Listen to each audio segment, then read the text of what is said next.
जबरी हिला के डालब रंगवा होली हो भोले पिचकारी टूटी जाए। बुलेट बेजोड़ गोपालगंज। अरे होली खेल कर जनी ढेर बरियारी फागुन में बना जनी बाबू तू अनाड़ी सुनो हो।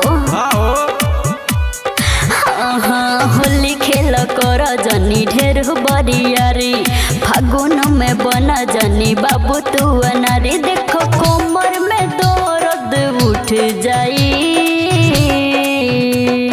जबरी हिला के डालब रंगवा जबरी हिला के डालब रंगवा भोले पिचकारी टूटी जाई।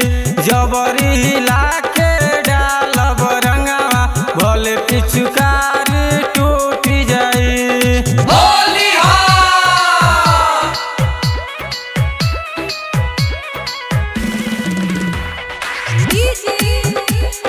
बुलेट बेजोड़ गोपालगंज।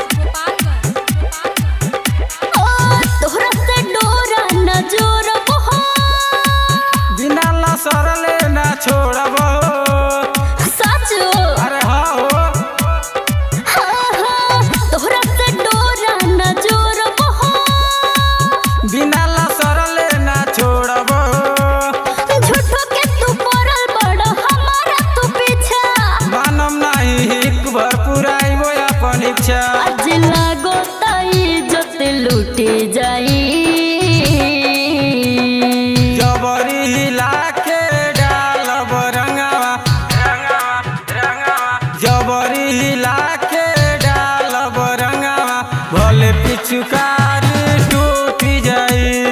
जबरी हिला के डालब रंगवा भोले पिचकारी टूटी जाई।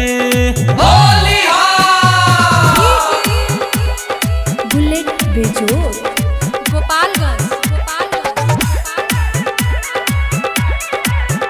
अरे मन देहाती बड़ पागल हो फागुन के जोश बाटे जागल हो तो हम का करी हो। अरे डलवा लो मन देहाती बड़ पागल हो फागुन के जोश बाटे जागल हो।